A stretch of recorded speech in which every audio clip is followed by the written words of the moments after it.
바울은 1장에서 복음을 매우 자랑한다 하였습니다.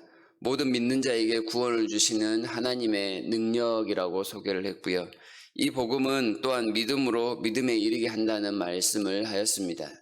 이렇게 복음을 잠깐 소개한 다음에 바울은 1장 18절부터 3장 20절까지 죄로 멸망하는 유대인과 이방인의 모습에 대해서 자세히 논증을 하였습니다. 이렇게 죄로 인해 타락해가고 있는, 멸망해가고 있는 사람들을 이야기한 이유는 그들을 구원하시는 복음의 능력이 얼마나 대단한지를 소개하기 위한 바울의 강조 장치였습니다. 이방인이나 유대인 각자가 자랑하는 것은 참 많았습니다. 제국의 위엄과 크나큰 힘과 또한 그들의 문화를 자랑하는 이방인뿐만 아니라 그들의 율법과 할례와 혈통을 자랑하는 유대인, 그들은 하나님 앞에서 아무런 자랑할 것이 없음에도 불구하고 어리석은 짓을 행하고 있는 사람일 뿐이라고 지금 바울은 이야기하고 있습니다. 이들은 한편으로 보면 멸망이라는 큰 구렁텅이에 빠지지 않으려고 지금 허우적거리고 있는 모습일 뿐입니다. 인간의 행위라는 그 밧줄 하나 붙들고 있지만 이것이 언제 끊어져 그 멸망의 구렁텅이에 떨어질지 모르는 아무런 소망 없는 사람들입니다. 그럼에도 그들 스스로 착각에 치우쳐서 자기들은 구원이 있을 거라고 그렇게 살고 있는 사람들인 것이지요. 하나님 앞에 의로운 것이 아무것도 없고 절망밖에 없는 사람들일 뿐이지만 그들 스스로 자랑거리를 만들어서 하나님을 섬기기보다는 하나님 앞에 죄를 짓고 율법을 주시는 하나님을 믿기보다는 그 율법만을 자랑하며 하나님 앞에 교만하게 살아가고 있는 모습이라는 것입니다. 아무에게도 소망이 없는 그들에게 바울은 21절부터 반전을 시도합니다. 21절은 우리말 성경에 접속사 하나를 생략하고 번역을 했습니다. 이제는 의로 시작하는 이 말 앞에 그러나라는 접속사를 넣어서 읽으면 훨씬 더 그 내용이 살아날 수 있습니다. 그러나 이제는 율법에 하나님의 한 의가 나타났으니 율법과 선지자들에게 증거를 받은 것이라. 이 의는 예수 그리스도를 믿음으로 말미암는 것이다. 곧 예수 그리스도 그분이 모든 절망 가운데 있는 죄인들을 구원하시는 하나님의 유일한 의이다 말씀하고 있습니다. 멸망의 구렁텅이에 지금 그들의 행위 하나 붙들고 있는 소망 없는 사람들에게 하늘로부터 놀라운 능력의 팔이 나타나 그들을 그 구렁텅이에서 건지십니다. 그리고 안전한 곳에 이르게 하십니다. 이러한 내용이 이 21절부터 나타나는 내용인 것이지요. 이 하나님께서 말씀하시려는 예수 그리스도의 놀라운 구원과 의는 갑자기 고안해낸 방법이 아님을 나타냅니다. 21절에서 이미 이야기하셨던 것처럼 율법과 선지자들에게 증거를 받아왔던 것, 곧 끊임없이 하나님께서 구약의 백성들에게 알리시고 보여주셨던 것입니다.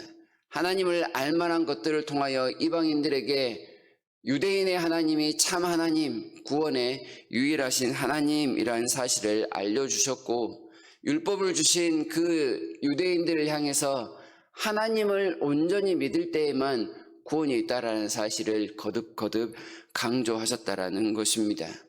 이방인의 하나님도 되시고 유대인도 하나님이 되시는 이유는 구원하시는 일에 하나님은 차별이 없는 분이시기 때문임을 또한 나타내주고 있습니다. 이 하나님께서 구원을 위하여 어떤 일을 하셨느냐? 25절에서 예수를 하나님이 그의 피로써 믿음으로 말미암는 화목제물로 세우셨다 이야기를 하십니다. 위대한 반전을 이루어내시기 위하여 하나님께서 행하신 일은 자신을 생명의 핏값으로 내어주시는 그 일이었다 가르쳐 주십니다.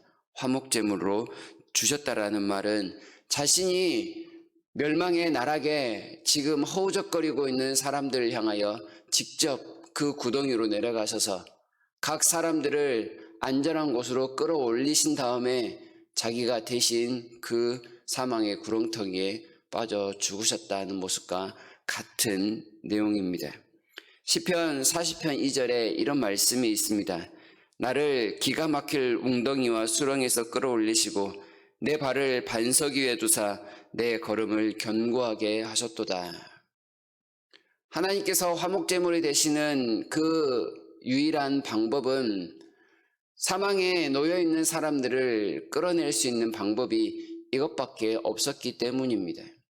본인이 직접 내려가 끌어내지 않으면 어느 누구도 그를 구원할 수 없기에 예수께서 직접 내려가 죽어가는 우리들 한 사람 한 사람씩 끌어내시고 본인은 거기에서 죽으셨다. 대신 죽으셨다.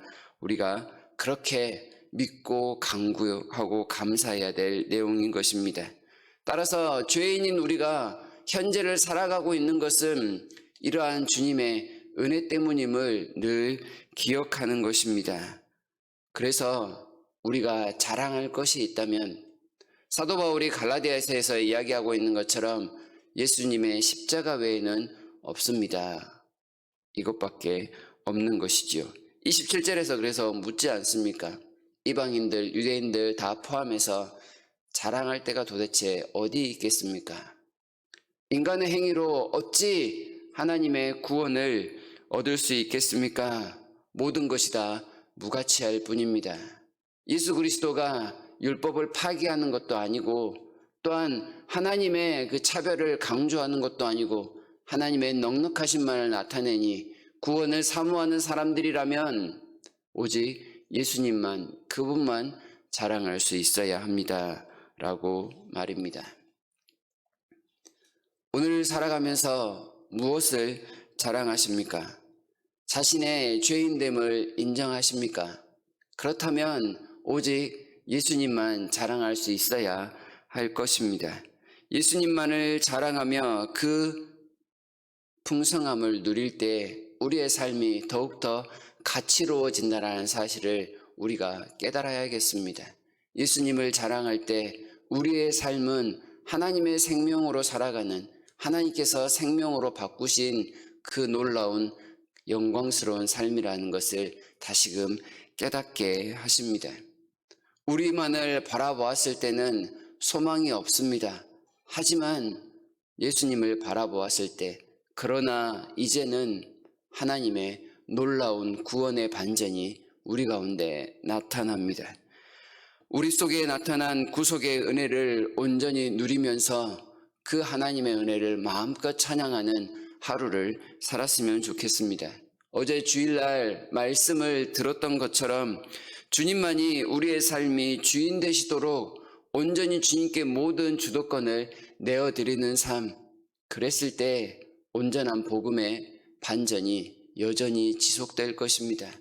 또한 말씀을 들었던 것처럼 들은 말씀에 온전히 열매 맺기 위하여 정진하며 나아갈 때 하나님께서는 성령의 능력으로 우리를 도우실 것이며 복음의 참 능력이 얼마나 대단한지를 오늘도 여전히 깨닫게 하시는 그 세미한 음성과 능력들을 나타내실 것입니다.